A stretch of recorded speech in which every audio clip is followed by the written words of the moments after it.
If you stood at the very pinnacle of power, holding the world's largest gold mines in the 14th century, what would you do with such immense wealth? Posterity tends to praise his successor Mansa Musa, the wealthy emperor who dazzled all of Europe with boundless gold and generosity across the Mediterranean. Yet one of history's most baffling mysteries lies hidden behind that inherited throne. Before Mansa Musa astounded the world with gold, he received the heavy crown from his elder brother, the true ruler of the Mali Empire. This monarch, surrounded by mountains of gold, made a decision deemed utterly insane by everyone in the primitive age of navigation. Instead of indulging in lifelong luxury, on a star-studded night, he untied the ropes of the royal flagship before countless weeping and kneeling subjects.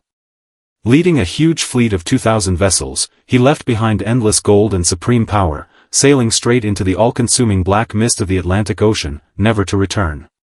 His name was Abubakari too. Tonight, let the flickering campfire accompany us through his life. Follow this voyage that set sail 200 years before Columbus, and see how a soul stifled by power found its true home upon the boundless sea. In the early 14th century, the Mali Empire stood at the height of its glory. Gold nuggets were mined continuously from pits along the Niger River in the south, piling up in every corner of the royal palace in Niani. As the supreme ruler of this mighty realm, Abubakari too was surrounded by countless absurd and tedious rituals day in and day out. Whenever he stepped out of the palace, hundreds of servants would spread blankets woven with gold threads over the dust, so that not a speck of dirt would touch the king's feet. Seated on a pure golden throne inlaid with countless rubies, he listened to merchants from North Africa and the Middle East singing extravagant praises of his fortune. They claimed his wealth could buy the entire Holy Roman Empire, and his power extended to where the sun set. Yet on afternoons blinded by flattery and the gleam of gold, Abubakari too was overwhelmed by boundless emptiness and weariness. His lean and refined eyes held no greed for money, only a calm detachment that clashed sharply with the fanaticism around him. He grew tired of servants who knelt low and dared not lift their heads, as well as the mixed scent of spices and blood that even gold could not mask. He realized he was trapped in an exquisite cage built of riches. Though his every order decided the lives of thousands, he did not even have the freedom to wander casually in the palace gardens. One windy night across the sand plains, Abubakari too pushed open the heavy carved wooden window of his bedchamber. A breeze blew from the west, carrying a damp, bitter scent different from the dry dust of the Sahara. It was the smell of the ocean, traveling hundreds of miles across the wilderness and drifting straight into the heart of this lonely king. From that night on, Mali's officials grew alarmed to find their ruler no longer occupied himself with counting gold reserves. Instead, he began to summon veteran fishermen from the western coast, whose skin had been roughened and chapped by sea winds.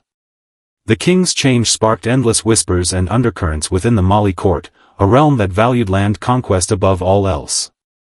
In the traditional beliefs of West Africa at that time, the Atlantic was known as the Dark Sea, a forbidden land set by the gods, a realm where demons and the void at the end of the world intertwined, a place of certain death.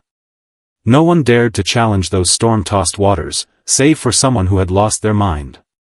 Mansa Musa, Abubakari too's younger brother who would later take the throne, visited his elder brother's chambers late at night many times, trying to dissuade him from this self-destructive obsession. Pointing to the map marked with all the fertile lands under Mali's rule, Musa spoke with burning ambition, urging his brother to march east to conquer more pagan city-states and plant Mali's banners on the shores of the Red Sea. A strange tension arose between the two brothers. The young and vigorous younger brother craved the boundless secular power held by the king, while the reigning monarch longed to cast aside all these privileges like worn-out clothes. Abubakari too simply looked at his brother in silence. No anger showed on his gentle face, only tolerant compassion born of seeing through all worldly pursuits. He told Musa that no matter how vast the land stretched, it had limits, no matter how abundant the gold, it could never mend the cracks in one's soul. He intended to seek that free ocean, a place not even named by the gods. To prove his resolve to the mocking court, Abubakari too issued the most astonishing imperial decree in the history of the Mali Empire. He drew upon nearly one-third of the national gold reserve, recruited tens of thousands of master carpenters, blacksmiths, and sail weavers from the western coast, and built a massive shipyard that worked day and night at the mouth of the Gambia River. Countless towering ancient trees were felled to form sturdy hulls, and piles of fine cotton cloth were stitched together to make enormous sails that blotted out the sky. The entire empire trembled under this reckless order. Some secretly cursed him as a tyrant bewitched by vengeful sea spirits, while others sighed that this wise monarch would lead the kingdom to ruin. But Abubakari too paid no heed to the murmurs. He even moved his royal study to a humble hut by the sea. Amid flying wood shavings and the constant crash of waves, he personally drafted the structural drawings for every single ship. Before the first expeditionary fleet set sail, Abubakari too held an understated farewell ceremony for the vanguard on the sandy shore. The fleet consisted of 200 elaborately built large vessels, accompanied by another 200 supply ships loaded with fresh water, gold and grain, led by a loyal general who shared the king's passion for the sea. Holding the general's hand before departure, the king issued no orders of conquest or trade expansion. He spoke softly, telling the man never to return if they failed to reach the end of the ocean or discover new lands. The 200 ships drifted slowly away from the shore in the glow of the setting sun.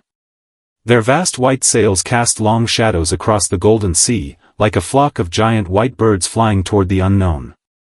Standing on the high cliffs, court officials watched in silence, secretly hoping this mad farce would end with the fleet's departure. For the whole year that followed, the Mali Empire fell into an eerie state of waiting. Reports arrived at the palace daily from coastal stations, yet every single one carried the same message: calm seas, no sign of the fleet. The lonely king grew even more taciturn. He would sit motionless on the seaside rocks for days on end, letting the cold seawater soak his robes, his gaze fixed firmly on the distant horizon. He awaited an answer, proof that he was no madman, and a sign to steel his resolve completely. Finally, on a morning in the 14th month, a tattered ship with a broken mast drifted unsteadily into the Gambia estuary. It was the only surviving vessel from the entire vanguard fleet, carrying just over a dozen severely dehydrated and delirious sailors. When the surviving captain was brought before Abubakari II in the seaside hut, the once valiant soldier was reduced to a haggard wreck, his eyes filled with terror as if he had witnessed hell itself. Kneeling at the king's feet, he recounted the horrific disaster that had unfolded far out at sea, his voice hoarse and trembling.